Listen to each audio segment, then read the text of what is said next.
Hi hello friends, welcome back to our channel Madhuri ideas. నేను మీ మాధురిని అండి. ఈరోజు రెసిపీ వచ్చేసరికి ఎండాకాలం వచ్చేస్తుంది కదా, అందుకోసమనే చిన్న చిన్న ముక్కలతో మామిడికాయ ఆవకాయని పెట్టుకుందామండి. అప్పటికప్పుడు అంటే ఇన్స్టెంట్గా మామిడికాయ అంటే ఆవకాయని ఎలా తయారు చేయాలో చూద్దామండి. చూస్తుంటేనే చాలా నోరూరిపోతుంది కదా, అలాగే వేడి వేడి అన్నంలో ఇలా కలుపుకొని తింటే ఆవకాయని సూపర్ టేస్టీగా ఉంటుంది. ఇప్పుడు ఎలా ప్రిపేర్ చేయాలో చూద్దాం. ముందుగా నేను ఇక్కడ మీడియం సైజులో ఉన్న మామిడికాయల్ని తీసుకుంటున్నానండి. వీటిని మంచినీళ్ళల్లో బాగా శుభ్రంగా కడిగి మామిడికాయకి తడి లేకుండా ఒక పొడి క్లాత్ని తీసుకొని బాగా శుభ్రంగా తుడుచుకోవాలి.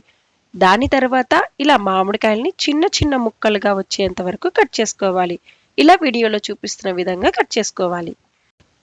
ఇలా కట్ చేసిన తర్వాత నేను ఇక్కడ ఇలా మెజర్మెంట్స్ కప్తో చూపిస్తున్నానండి.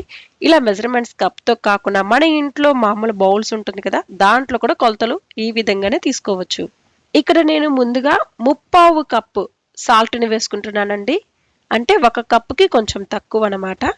దాని తర్వాత ఊరగాయ కారం అని బయట షాపుల్లో అమ్ముతారండి. అంటే ముడి కారం అంటే పచ్చి కారం అమ్ముతారండి. వాటిని నేను ఇక్కడ 1 కప్పు నిండుగా వేసుకుంటున్నాను. దాని తర్వాత 1/2 కప్పు ఆవాలు.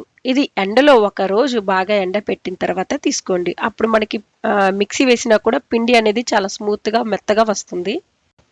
ఇలా 1/2 కప్పు ఆవాల్ని నేను మిక్సీలో వేసుకున్న తర్వాత చూడండి, ఈ విధంగా పిండిలాగా బరకగా కాకుండా పిండిలా ఉండాలన్నమాట. ఈ పౌడర్ని నేను ఇప్పుడు ఆవకాయలు దాంట్లో వేస్తున్నాను. ఇప్పుడు బయట షాపులో కూడా ఆవు పిండి అనేది అమ్ముతున్నారండి ప్యాకెట్ వైజ్గా. అలా కూడా మీరు ప్రిఫర్ చేసుకోవచ్చు. దాని తర్వాత 1 టీ స్పూన్ నిండుగా పసుపుని కూడా వేసుకోవాలి. అలాగే పై పొట్టు తీసిన వెల్లుల్లి రెబ్బలు 1/2 కప్పు నిండుగా వేసుకోవాలి. ఇప్పుడు ఇలా అన్ని పదార్థాలు వేసుకున్నాక ముక్కలన్నిటికీ ఈ మసాలా అంతా పట్టేలా, ఉప్పు కారం అంతా బాగా పట్టేలా కలుపుకోవాలి.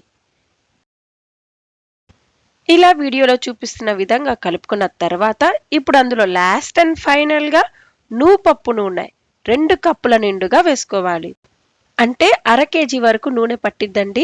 ఇప్పుడు ఇలా నూపప్పు నూనె కూడా వేసిన తర్వాత మరొక మాట అండి, ఇలా నూపప్పు నూనె లేదనుకుంటే మామూలుగా రీఫైండ్ ఆయిల్స్ ఉంటాయి కదా, అది కూడా వాడుకోవచ్చు. ఇలా నూనె వేసిన తర్వాత ముక్కలన్నిటికీ ఆ నూనె అనేది బాగా పట్టేలా సరిగ్గా కలుపుకోవాలి. పైనుంచి క్రిందకి అలాగా కలుపుకోవాలి. చూడండి, ఇలా వీడియోలో చూపిస్తున్న విధంగా ఇలా కలుపుకున్న తర్వాత ఈ గిన్నె పైన మూత పెట్టి 1 రోజు అలాగే పక్కన పెట్టేసేయండి. అలా పక్కన పెట్టిన తర్వాత మరుసటి రోజు చూడండి, నూనె అంతా కూడా బాగా తేలిపోయి ముక్కలంతా కూడా బాగా అడుగున దిగిపోయింది కదా. ఇలా ఉన్నప్పుడు మళ్ళీ మరొకసారి బాగా కలుపుకోవాలి. ఇలా ఆవకాయని తయారు చేసిన తర్వాత 3 రోజుల వరకు పక్కన ఉంచండి. 3వ రోజు అయిన తర్వాత టేస్ట్ చూడండి, సూపర్గా ఉంటుంది. అంతేనండి, ఈ సమ్మర్ స్పెషల్ ఆవకాయ పచ్చడి రెడీ. వేడి వేడి అన్నంలో ఇలా ఆవకాయ అలాగే 1 చెంచాడు నెయ్యి వేసుకుని తింటే సూపర్ టేస్టీగా ఉంటుంది. అంటే లేత మామిడికాయ కదండి, ఇంకా టెంకి కూడా ముదరలేదు, లేత మామిడికాయ కనుక ఈ ఆవకాయ పచ్చడిని బయట ఇలాగే ఉంచేస్తే 15 రోజుల వరకు ఫ్రెష్గా ఉంటుంది. అలాగే ఫ్రిడ్జ్లో కనుక పెట్టుకొని స్టోర్ చేసుకుని తిన్నట్లయితే 1 రోజుల వరకు ఫ్రెష్గా ఉంటుంది. ఈ వీడియో కనుక మీకు నచ్చినట్లయితే లైక్ చేయండి. అలాగే మీ ఫ్రెండ్స్ అండ్ ఫ్యామిలీ మెంబర్స్కి షేర్ చేయండి. మన ఛానల్ని మొదటిసారిగా చూస్తున్న వారు సబ్స్క్రైబ్ చేసి పక్కనున్న బెల్ బటన్ని ప్రెస్ చేయండి. మళ్ళీ మరొక మంచి రెసిపీతో కలుసుకుందాం. అంతవరకు సెలవు. Bye bye.